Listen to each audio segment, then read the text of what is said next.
Ma'am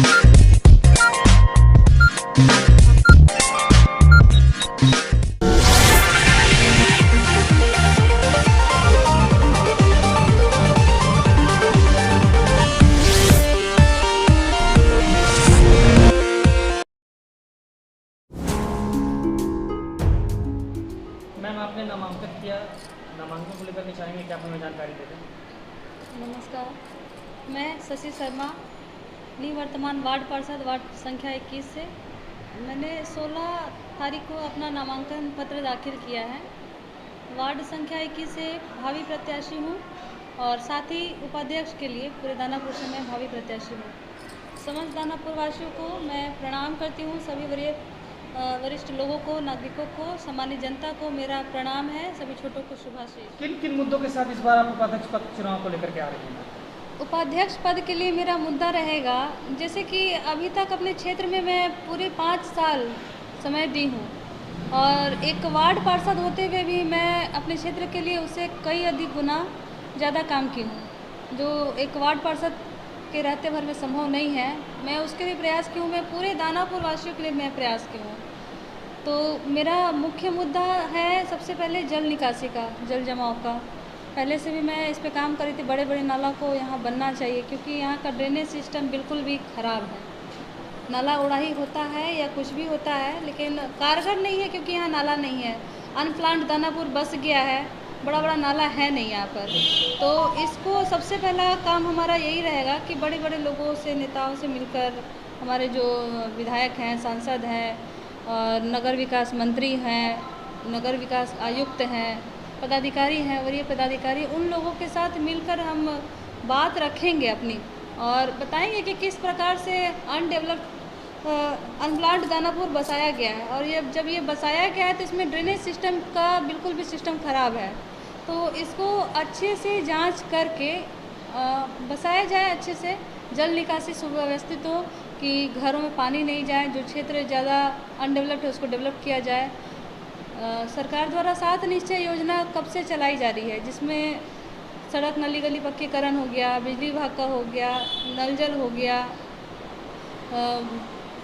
युवा रोजगार हो गया, और भी इसी तरह से कई सारी योजनाएं चल रही हैं। बहुत सारी योजनाएं तो ऐसी हैं जो कि जनता के बीच में पहुंच ही नहीं पाती है, उन्हें पता ही नहीं कि सरकार द्वारा कौन सी योजना चलाई जा रही है। तो ये सब मुद्दा हमारा रहेगा। हम वार्ड पार्षद रहते हुए भी राशन, पेंशन, ई श्रम कार्ड इत्यादि बहुत सारे काम ऐसे किए हैं जिससे जनता हमसे संतुष्ट है। गली नली पक्कीकरण हो गया, बिजली व्यवस्था को सुदृढ़ करना हो गया, मुआवजा दिलवाना हो गया। तो ये सब काम जो है हम अपने क्षेत्र में रहते हुए, मेरा एक सीमित वार्ड है, तो बस उस वार्ड के अंतर्गत ही हम अपना काम किए हैं। हाँ, इससे अलग अगर हम कुछ काम किए हैं तो काम मेरा है, हम जो काम कर रहे थे बहुत सारे बड़े बड़े नाला का, जैसे हमारा राजनारायण द्वार से बाजार समिति होते हुए घुड़दौर रोड तक का है काम। इसमें नाला के लिए लगभग सब चीज़ तैयार हो गया है और आचार संहिता अगर नहीं होता तो टेंडर वगैरह भी व्यवस्था हो जाता। नगर विकास से आयुक्त वगैरह आकर देख लिए, जांच वगैरह हो गई, जेई द्वारा एस्टीमेट वगैरह प्राक्कलन तैयार कर दिया गया, सब चीज़ हो गया है। बस वो नाला, तो इससे सिर्फ मेरा वार्ड नहीं बल्कि 5-7 वार्ड ऐसे हैं जो कि सभी लोगों का घरों का पानी, वार्ड का पानी वहाँ से निकलता है और ये नाला बन जाएगा तो 7 वार्ड लाभान्वित होंगे।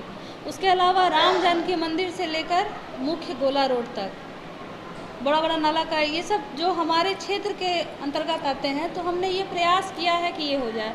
और अगर मैं उपाध्यक्ष बनती हूँ तो मैं पूरे दानापुर के बारे में सोचूंगी, ऐसा कि मैं पूरे दानापुर का विकास कैसे हो, किस प्रकार से हो, ये ज़रूरी है। अभी जैसे कि हम कई बार अपने क्षेत्र में स्वास्थ्य जांच शिविर लगाए हैं, नेत्र जांच शिविर लगाए हैं। 2017 में भी जब मैं चुनाव जीत कर आई थी तो अपने वार्ड के लोगों को, करीबन 15-20 लोगों को हमने मोतियाबिंद का ऑपरेशन भी राजेंद्र नगर आँख अस्पताल में करवाया है।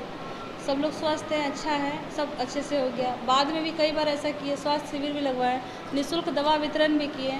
तो ये सब काम अपने क्षेत्र के अंतर्गत रह कर किए। हाँ, ये अलग बात है कि कुछ अगल बगल से आना, दूसरे वार्ड से, वो अलग चीज़ है, लेकिन हमारा क्षेत्र के दायरे में रह कर के अगर हम दानापुर में उपाध्यक्ष बनते हैं तो जनता के बीच में ये रहेगा कि स्वास्थ्य के प्रति जागरूकता बहुत रहेगा।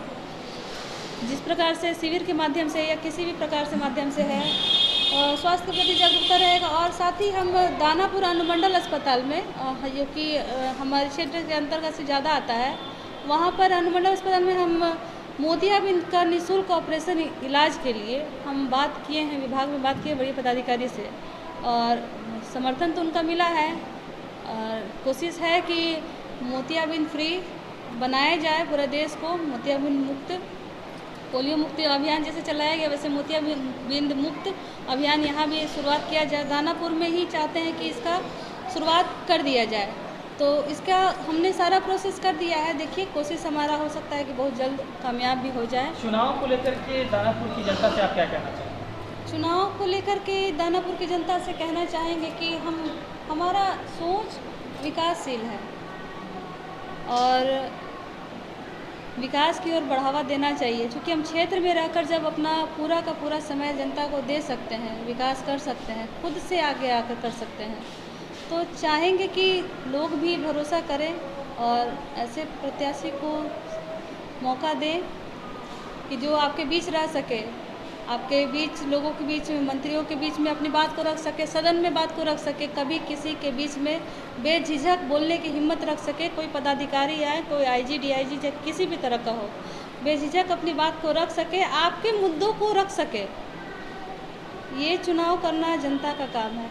हम बस आशीर्वाद मांगते हैं उनसे, वोट मांगते हैं, चाहेंगे कि उनका पूरा पूरा समर्थन मिले और सच्चाई और अच्छाई के बीच में जो समर्थन मिलेगा, ईश्वर का आशीर्वाद पाकर निस्वार्थ भाव से सेवा करेंगे। खासतौर पे दानापुर में अगर शिक्षा की बात की जाए तो उस पर आप क्या कहना चाहेंगे?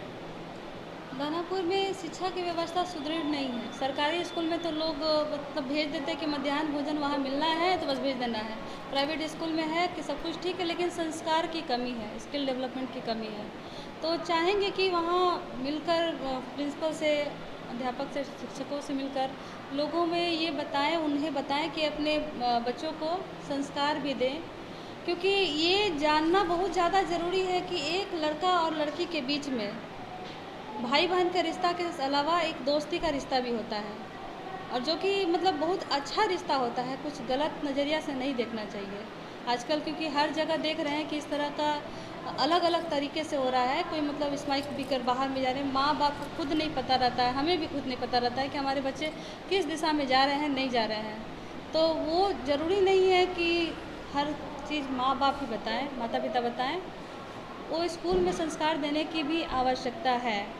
और सभी लड़कों को, लड़कियों को एक, और माता पिता को ये कहना चाहेंगे कि बच्चों में जैसे कि लड़कों के प्रति जो भावना होता है कि ये बेटा है, हमारा वंशज है, तो बेटा वंश है तो बेटी अंश है, ये तो मानना पड़ेगा।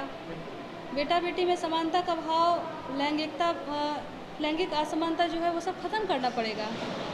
और आज का जो माइंड डेवलप हो गया है इस तरह से है कि कई जगहों पर है कि लड़कियां सुरक्षित खुद को नहीं मानती हैं। मानती क्या है, मतलब सुरक्षा के दृष्टि से कहा जाए कि चुभती हुई नज़रें, ये बहुत ज़्यादा है।